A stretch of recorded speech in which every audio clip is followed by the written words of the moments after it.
En una presentación de Seguros Comerciales Bolívar, en la hora de la verdad, la noticia con solidez.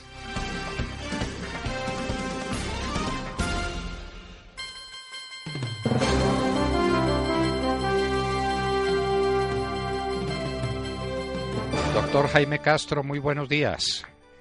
Buen día, doctor Fernando, para usted, sus compañeros de mesa y su audiencia. Pues, doctor Castro, nos tienen cierta compasión a los que somos adictos a los estudios constitucionales, porque nos dicen que se nos debe estar rompiendo la cabeza. Con todos estos últimos acontecimientos, pues surgen preguntas y cuestiones que no tienen respuesta, por lo menos respuesta sencilla. Habíamos dicho que hablaríamos con usted cuando se conociera el acuerdo final y ya se conoce. Y primer tema, la supraconstitucionalidad del acuerdo con FARC, que se convierte en un acuerdo especial a la luz del artículo 3 de los acuerdos y protocolos de Ginebra, porque es un artículo transversal que se encuentra en todos, pero que uno lo lee y lo relee y lo vuelve a leer, está dictado para un conflicto o para un enfrentamiento en marcha, no para el final de un conflicto con el que no tiene nada que ver. ¿Cuáles fueron los resultados de sus estudios en esa materia, doctor Castro? Bueno, yo no he dispuesto de todo el tiempo para terminarlo de leer, pero obviamente he leído buena parte del documento, cosa que creo yo no hicieron los senadores y representantes que en el día de ayer, en muy pocos minutos, decidieron que era un documento válido para convocar el plebiscito. Empecemos por cosas menores, doctor Fernando. En ese documento, el presidente de manera expresa actúa como jefe de gobierno, jefe de Estado y primera autoridad administrativa del país. Esas son condiciones y calidades que según la Constitución tiene el presidente de la República. Ahora bien, debe decirse que en este caso, para acordar ese documento, para pactarlo, para estar de acuerdo con él, el presidente sobre todo y fundamentalmente actuaba como comandante supremo de las Fuerzas Armadas de la República, que es otra de las condiciones que en nuestro régimen constitucional tiene el presidente de la República. Él es comandante supremo de las Fuerzas Armadas de la República y buena parte de las atribuciones que el presidente ejerció en este documento son atribuciones derivadas de esa condición, de esa calidad, pero eso se omite en el acuerdo final. El presidente no es para los otros signatarios del acuerdo final comandante supremo de las Fuerzas Armadas de la República. Llama la atención que se haya omitido en documento tan importante, de tanta trascendencia, esa condición del presidente de la República. Se hizo de manera deliberada, fue un descuido imperdonable. Yo diría que juristas como de la Calle, como el doctor Henao, es magistrado de la Corte Constitucional, rector de universidad, como el doctor Manuel José Cepeda, igualmente magistrado de la Corte Constitucional, no podían olvidar ese hecho. Sin embargo, lo omitieron. No han dado razones. Segundo punto. A mí, doctor Fernando, como ciudadano, me tiene sin cuidado cómo se visten los senadores y representantes, cuál es su atuendo. Me importa más cómo razonan, cuál es su comportamiento. Y entiendo que en el día de ayer gastaron más tiempo en cambiarse de vestido que en deliberar y tomar la decisión que tomaron. Decidieron que 35 millones de colombianos podemos aprobar o improbar el llamado acuerdo final. Era elemental, era obvio que ellos hubiesen leído ese acuerdo final para establecer sobre qué nos vamos a pronunciar los colombianos. Pero podemos estar seguros de que muy poquísimos senadores y representantes se encerraron 8 o 10 horas a leer el acuerdo final. No lo hicieron. Si lo hubiesen hecho, habrían descubierto que es un documento apócrifo o un documento falso, porque si bien el documento dice comprometer la voluntad del gobierno y le impone al gobierno obligaciones en muchísimos campos, en salud, en educación, en materia agraria, en materia de orden público, en materia de administración de justicia, el gobierno no suscribe el documento.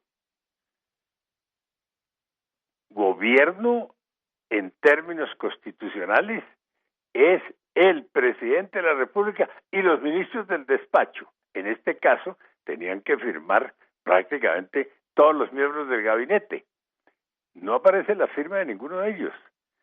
Y a pesar, insisto en ello, de que el documento se dice es de la autoría del gobierno e impone obligaciones al gobierno. Ellos creen, los congresistas seguramente pensaron que por el hecho de que el presidente de la República había ido personalmente a llevar el documento al Congreso, lo estaba firmando, lo estaba suscribiendo. De esa manera lo hacía suyo. No, la entrega material del documento al Congreso la podía realizar cualquier persona, cualquier funcionario de Palacio. Ese es un trabajo de simple mensajería. El hecho sustantivo, definitorio del documento para que lo sea del gobierno es que tuviese la firma, repito, del presidente de la República y de los miembros de su gabinete. Además, la Corte Constitucional, en la sentencia que validó la ley que permite convocar el plebiscito, lo dijo de manera expresa. El documento que se lleve al Congreso de la República debe llevar la firma, debe tener la firma del presidente de la República. Y luego es un documento mutilado, porque quienes han leído ya la totalidad del documento, y son muchísimos colombianos, de manera expresa han dicho, perdón, ¿y dónde está el número 3, tal?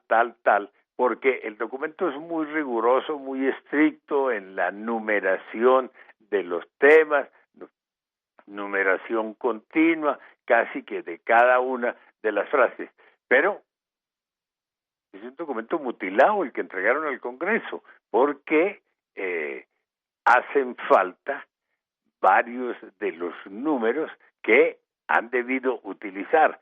¿Por qué no los utilizaron? Vaya uno a saber. Luego, doctor Fernando, usted que conoce el Congreso, también como yo, uno hubiera esperado que en el día de ayer hubiesen designado una comisión, estudie el documento e informe a la plenaria para que todos sepamos de qué trata el documento, cuál es su importancia, su trascendencia. Tiene, como usted lo señalaba, y ese es un punto de fondo, las características de un acuerdo especial en desarrollo del artículo 3 común a los convenios de Ginebra y por lo tanto debe ser parte de la Constitución. No, nada de eso ocurrió. Había que despachar en pocos minutos el tema que la ley le asigna al Congreso, aprobar o no la convocatoria que el gobierno manifestó está dispuesto a hacer y que seguramente hará hoy en las horas de la mañana. Sí, señor. Entonces, preguntas por aquí, preguntas por allá. Desde el punto de vista constitucional, y usted ha planteado una fundamental, y es que el gobierno no firmó el acuerdo, lo firmó el presidente. Y está dicho en la Constitución expresamente cuáles son los únicos actos que puede el presidente firmar solo, que es precisamente el acto de nombramiento de sus ministros. Nombrados los ministros, el gobierno lo entregan el presidente y los ministros. Sin la firma de los dos, presidente y ministros, no hay firma del gobierno nacional. ¿Cómo le parece, doctor Castro, el problemita que usted ha planteado? Y a no ver, se nos había... Fernando, pero usted me da un dato que yo no tenía, que el documento está firmado por el presidente de la República. Yo hasta donde sabía, el presidente no lo ha firmado aún. Eso está reservado para una ceremonia que todavía no saben si va a tener lugar en la ONU, en La Habana o en Cartagena. Por lo menos lo que el señor presidente de la República dijo el día de ayer o de antier al periódico El Tiempo en un reportaje. Allá mira más, él no lo ha suscrito. Como no lo ha suscrito el señor Timochenko. Lo suscribieron varios de los negociadores de La Habana. Es una cosa menor, pero he visto que muchos ciudadanos dicen, pero perdón, quienes firman ahí tienen unos nombres, sus nombres de combate, sus nombres de comandantes de comandantes en la guerrilla, de negociadores de las FARC, pero esos no son sus nombres de pila, como se dice en el lenguaje popular. No son los nombres de ellos por su cédula de ciudadanía, la que tienen o la que tuvieron. Hoy la cédula de ciudadanía se la piden a uno para diligencias menores. Uno va al banco, a mí me ha ocurrido, yo he ido a retirar recursos de mi propia cuenta de ahorros y me piden la cédula de ciudadanía. Bueno, para entrar a un edificio público-privado, a uno le piden la cédula de ciudadanía. Aquí la firman las personas, sí, tienen nombres conocidos públicamente, pues uno sabe quién es Iván Márquez, y sabe quién es Pablo Catatumbo, y ya sabe quién es el señor Santrich, pero bueno, que yo sepa, el presidente de la República no ha suscrito el documento. Eso está reservado para un acto posterior. Yo creo, doctor Fernando, que el desprestigio del Congreso, la impopularidad del Congreso se deriva de todos estos comportamientos. Ha pasado un poco desapercibido, pero a mí también me llamó la atención que el señor general Mejía, en el día de ayer, en un reportaje a María Isabel Rueda, dice que ese documento va a aprobación del Congreso, pero ojo, expresamente señala, el Congreso no le puede cambiar una coma, ni un punto. Tiene que aprobar las 297 páginas. Eso dice el señor comandante del Ejército. Entonces, ya los senadores y representantes saben que ordenó el señor comandante del Ejército. Ni una coma, ni un punto, utilizan las dos expresiones, ni una coma ni un punto. Dice, las 297 páginas.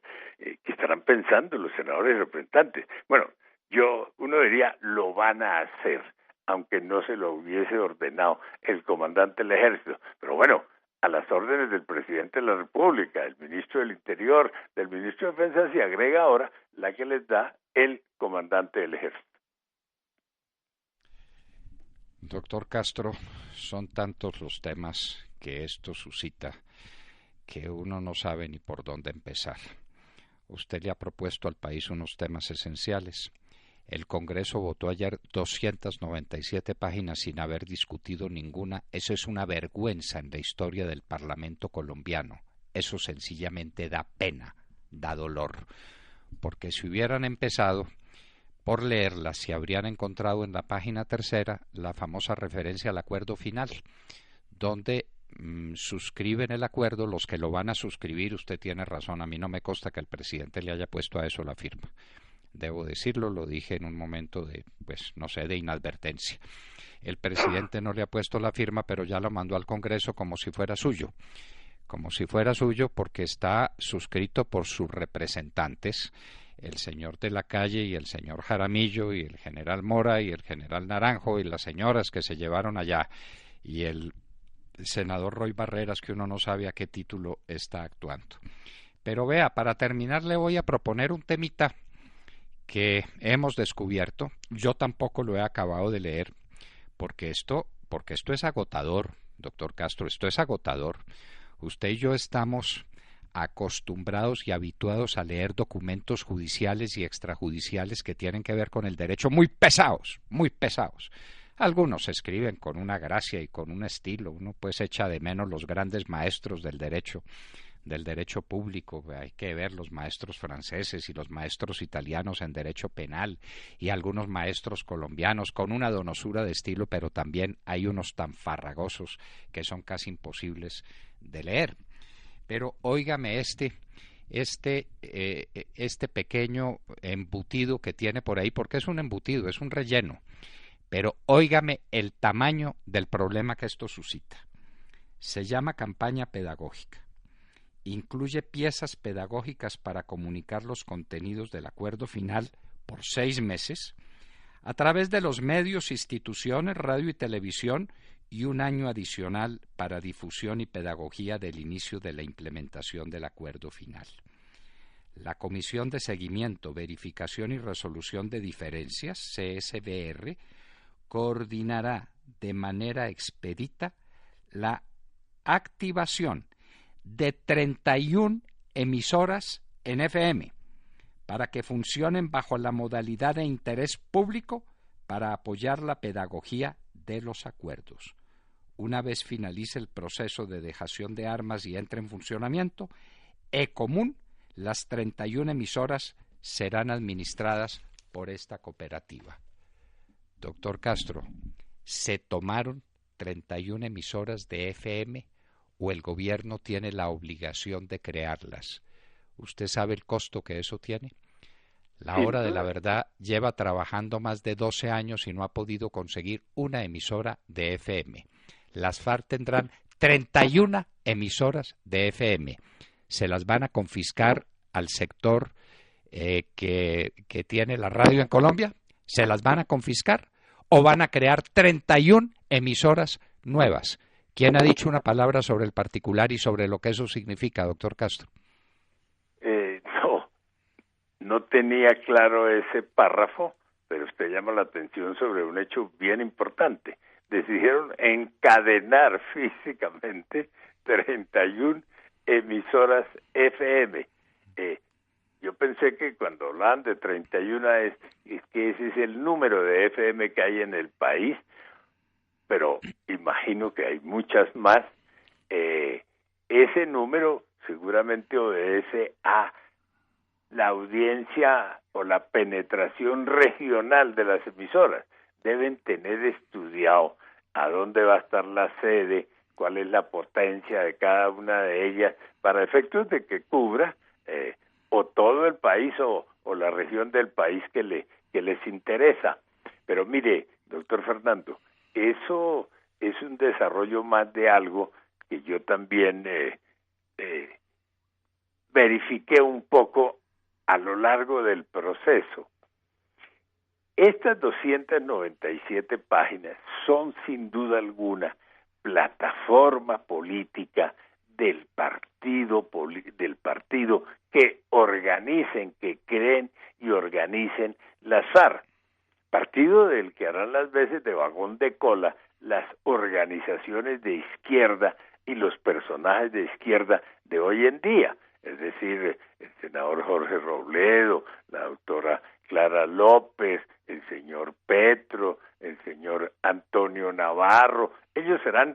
cajón de cola de ese partido.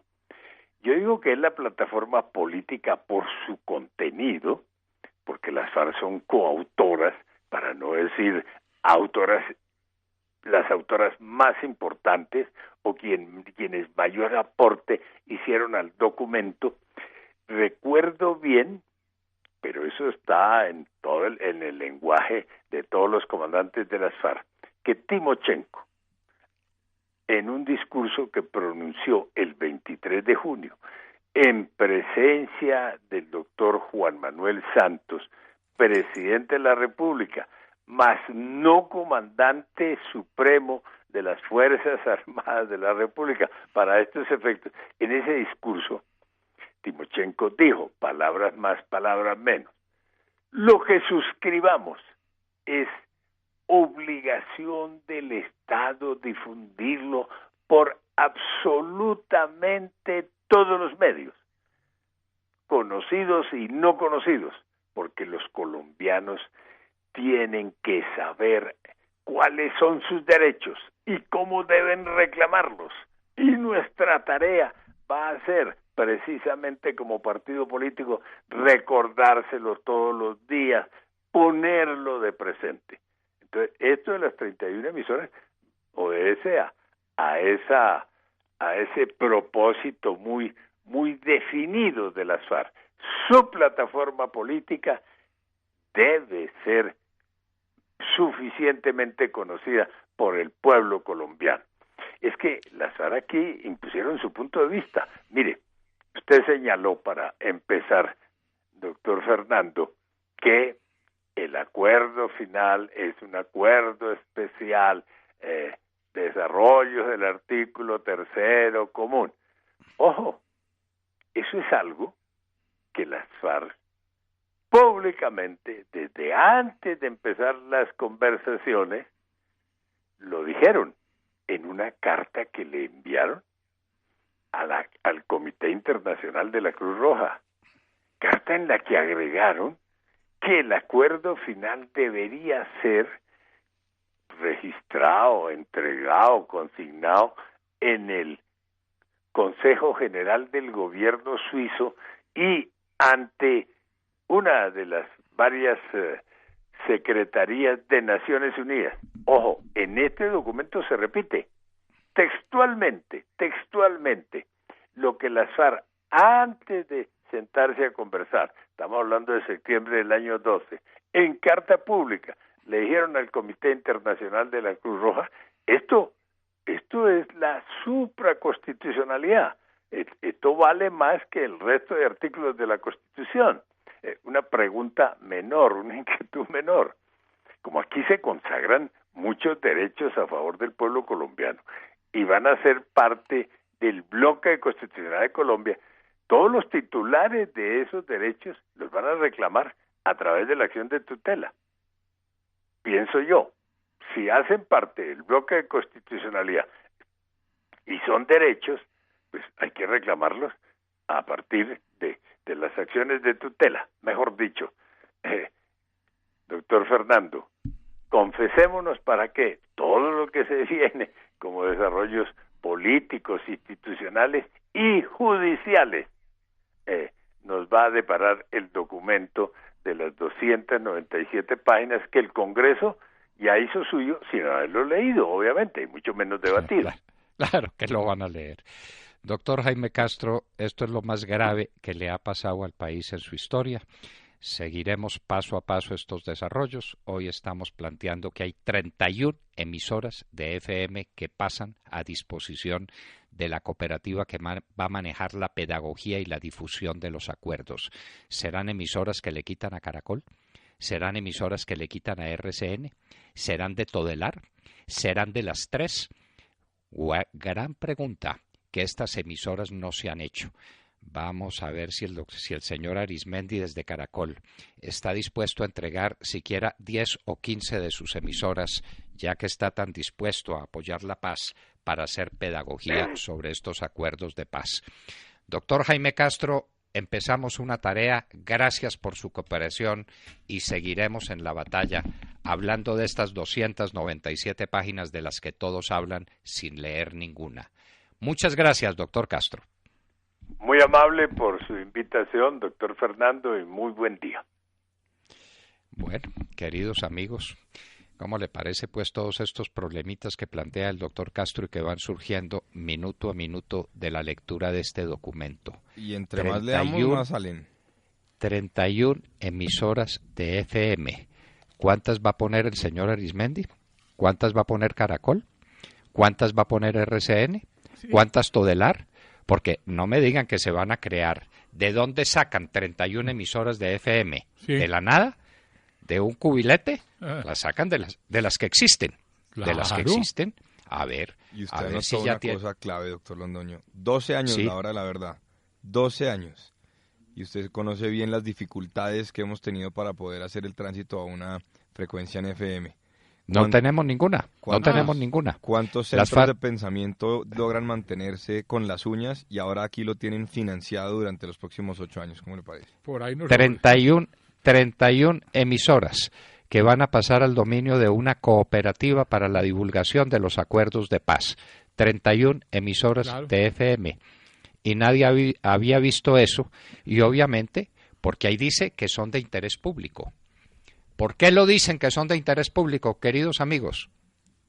Porque procede la expropiación por razones de interés público. Claro. Sí, señor, les van a expropiar 31 emisoras de FM y no lo han descubierto. Doctor Arismendi, ¿cuántas emisoras pone usted? Jaime Castro, constitucionalista, estaba con nosotros en la hora de la verdad. Son las 7 de la mañana, 12 minutos.